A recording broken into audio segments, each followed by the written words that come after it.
Elhamdülillahi Rabbil alemin. Ve salatu ve selamu ala seyyidil enbiya ve seyyidil murselin ve ala alihi ve sahbihi ecma'in.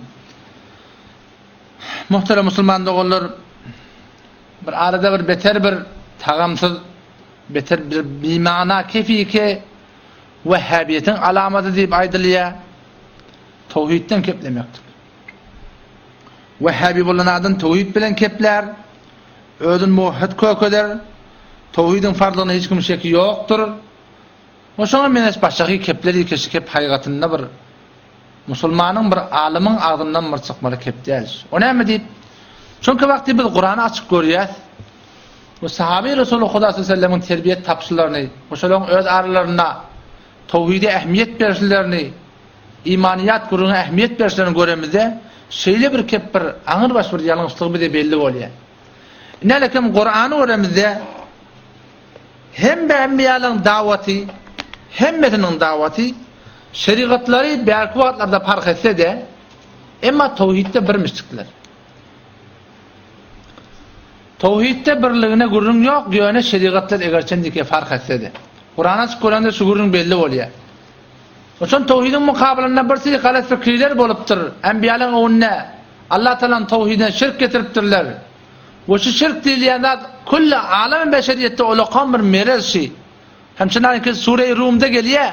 Kul siru fil ard fanzuru keyfe kana aqibetul ladina min qablihim. Ey Resulullah aýtçylara gitsinler yerin ýüzünde geçsinler. Geçen adamlaryň ýagdaýlary näzire boldy? Kana aktaruhum müşrikin. Şolaň köpsi müşrikdi diye. Şirk hemişe ulaqan bir derdi bela tevhidin mukabilinde ve tamam enbiýaşy tevhidi düşündirmeden çilim gelipdirler. La ilahe illallah. Allah'dan başka ilah yok. Allah'dan başka layık ibadet yok. Layık muhabbet yok. Layık itaat yokluğu düşündürmeden için gelipdirler. Şu taydan hemmeden kepler bir bolupdur. O näme diýip adamlar şirke mubtala bolupdur.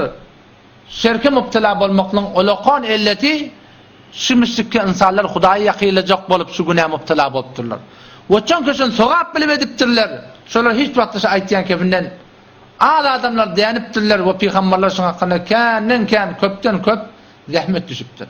Nälekim geçen derslerde men aýtdym, botperestler botperesti ederlerine maksady näme? Hudaýa ýakynlamakdy. Ve yequluna haula aýtdy botperestler şu botlar şufa'una indallah. Allah'ın ýanyna biziň şafaatçymyz, biz biler aýtýar, bile gitsin Hudaýa aýtsyl diýdiler. Em peygamberler gelip düşündürdiler ve de şefaat bir haklar. Ol erti kıyamet günü zuhura gelmeli. Enbiyalara, evliyalara, şuhadalara verilecekler. Buna hiçbir şüphe yok. Ama şu günler çağırmaklık, henüz şefaat verilsiz olara. Henüz şefaatin vakti var, akim bir bolmalı vakti bolanak.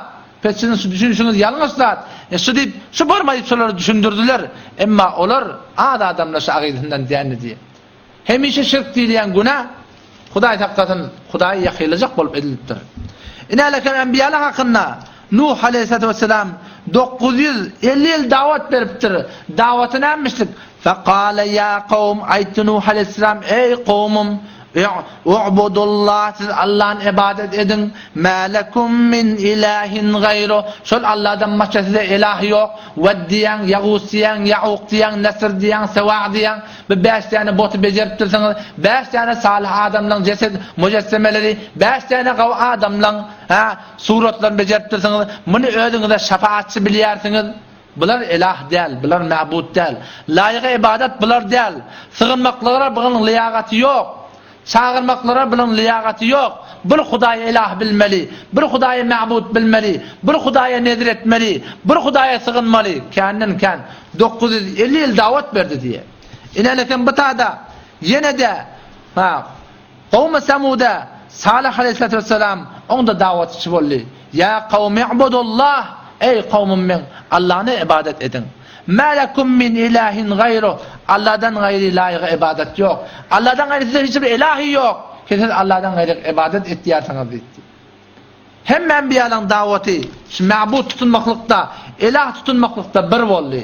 Nälekim Şuayb aleyhissalatu vesselam o da wagty ki Medine barya, onun da dawaty şu boldy ki ya qawm u'budullah ma lekum min ilahin gayru. Size Allah'dan başka ma'budi yok. La ilahe illallah. hemme enbiyaların davatı musulman doğullam şunusine boldy. Pes şunkun gelip tawhidden keplemekligi, tawhidden aytmaklygy, gelip şunu Vehhabiyetin alamaty diýip aytmaklyk. Nauzubillah. Onu hemme geçen peygamberler ona Vehhabi bolmalar. Olanda hemme tawhidden keplep dururlar. Olada hemme tawhidden aytdyr. Imam tawhid Muhammed Mustafa sallallahu aleyhi ve sellem. Onu nauzubillah peygamber Huda ona Vehhabi bolmalar. Nauzubillah min zalik. Elbise bir aydılyan keppa yöne. Olan o nefile kafirmişti. Biz musulman ahim. Musulman yerleri tawhidden gurrun vermeli lakin musulmana. Musulman tawhidi gidip kafirlere gurrun vermeli. Şey diye aydılyan.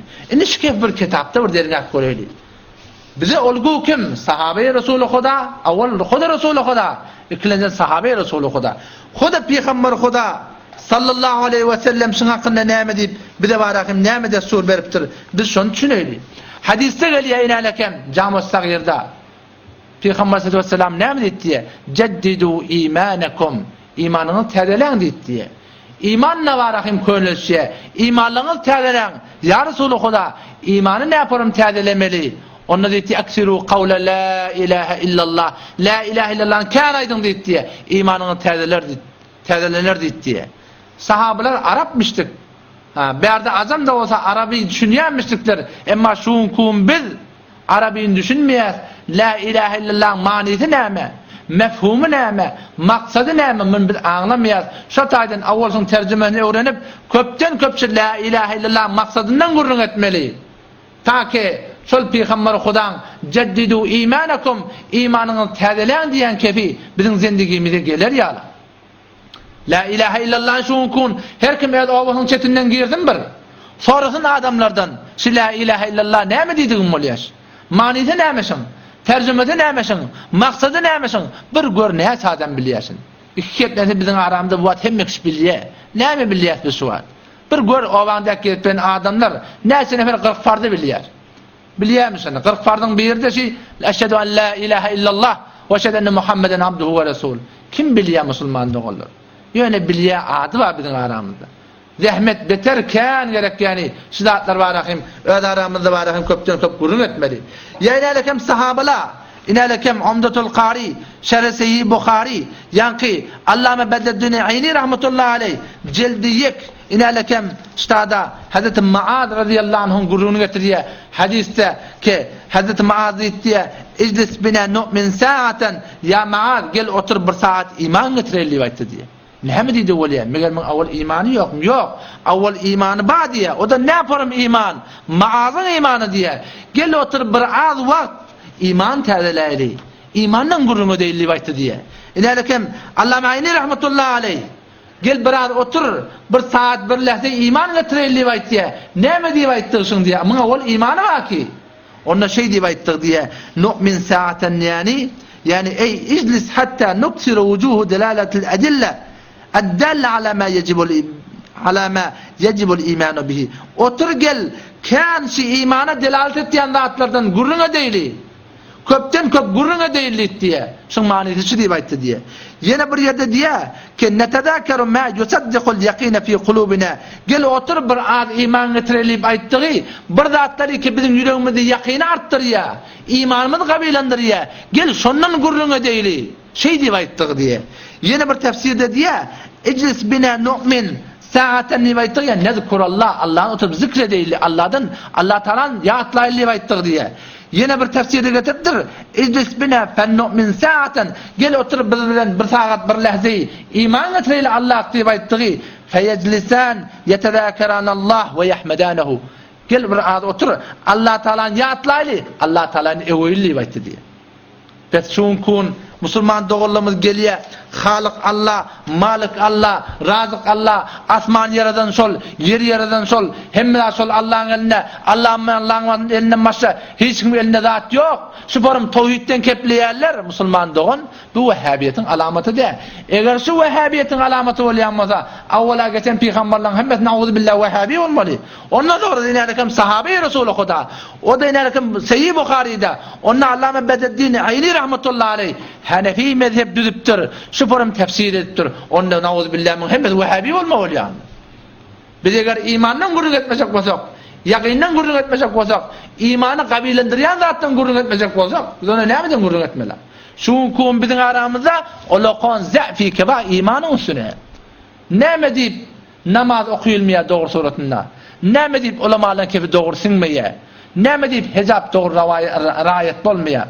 Çünkü iman zayıf.